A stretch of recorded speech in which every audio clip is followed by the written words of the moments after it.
Flávio Bolsonaro dispara nas pesquisas e muda o jogo político no Brasil. Uma nova pesquisa divulgada neste sábado mostrou algo que pode mudar completamente o cenário político brasileiro. Flávio Bolsonaro começa a se consolidar como o principal nome da direita para disputar a presidência. Até pouco tempo atrás, muitos acreditavam que o governador de São Paulo seria o candidato natural desse campo político. Mas o cenário mudou. Ele decidiu focar na própria reeleição no estado, abrindo espaço para que o senador do Rio de Janeiro avançasse. E foi exatamente isso que aconteceu. Flávio Bolsonaro não apenas herdou rapidamente os votos ligados ao sobrenome Bolsonaro, como também começou a conquistar eleitores que rejeitam o governo atual, mas que não se consideram necessariamente bolsonaristas. Esse movimento ampliou sua base e colocou seu nome no centro da disputa nacional.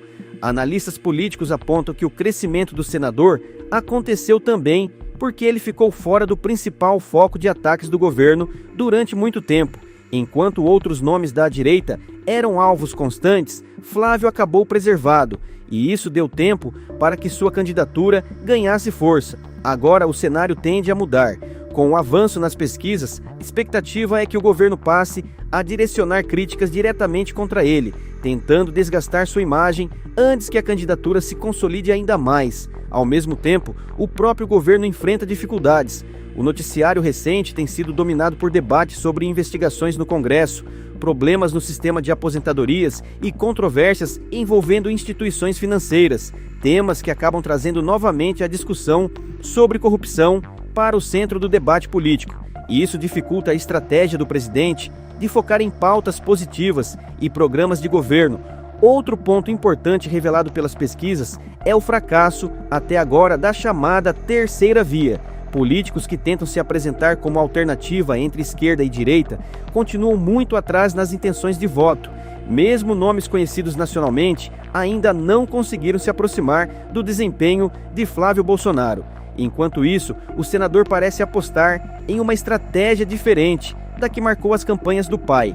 Ele tenta construir uma imagem mais moderada, dialogando com empresários, com o mercado financeiro e com lideranças do Congresso. A mensagem é clara: apresentar-se como um Bolsonaro mais institucional, capaz de ampliar alianças e conquistar novos setores da sociedade. Mas a grande pergunta agora é: o governo conseguirá frear esse crescimento antes que ele se torne inevitável? Os próximos meses prometem uma disputa política intensa e tudo indica que o Brasil pode estar caminhando novamente para uma eleição altamente polarizada. Eu sou Matheus Cruz e sejam bem-vindos ao canal. Se não for ainda inscrito, se inscreva e ative o sininho das notificações para ficar ligado aos assuntos políticos da direita brasileira. A pesquisa do Instituto Datafolha, que foi divulgada nesse sábado, consolidou um ciclo de levantamentos que mostrou a consolidação de Flávio Bolsonaro como o candidato que hoje representa o antipetismo. Ele já havia conseguido rapidamente os votos transferidos do próprio pai graças ao sobrenome, mas agora conseguiu avançar sobre os eleitores antipetistas que não são necessariamente bolsonaristas. E ele conseguiu isso em grande parte por ter sido preservado pelo PT e pelo governo, que até recentemente acreditavam que Tarcísio Gomes de Freitas seria o candidato da direita ao governo, à presidência da República.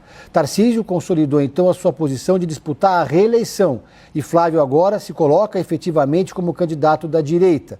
Portanto, a tendência das próximas semanas e até meses é que o PT volte sua artilharia contra o senador do Rio de Janeiro, tentando desgastá-lo, no momento em que o presidente Lula acaba sentindo também um desgaste de um noticiário permanentemente negativo em função da CPMI, do INSS e do caso do Banco Master. O caso do Banco Master não atinge diretamente o governo, mas acaba trazendo para o centro do debate a questão da corrupção e impedindo que o governo consiga emplacar a sua agenda positiva e os discursos que o presidente Lula gostaria que estivessem no centro do debate político nesse momento. Má notícia também para os candidatos que tentam se consolidar como um nome da terceira via.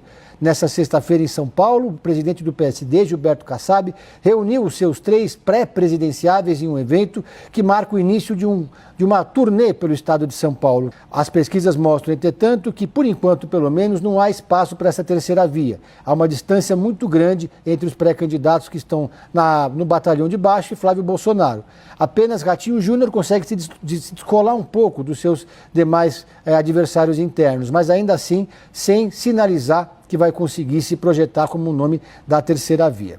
Por enquanto, então, Flávio Bolsonaro vai conseguindo construir uma candidatura com um tom mais moderado, se apresentando como aquele Bolsonaro que tomou vacina. Vai conversando com agentes do mercado financeiro, com o Centrão e colocando-se como um candidato diferente daquele que foi o pai dele, o outsider antissistema, nas eleições de 2018 e de 2022. Resta agora ao PT e ao governo tentar desconstruir essa narrativa.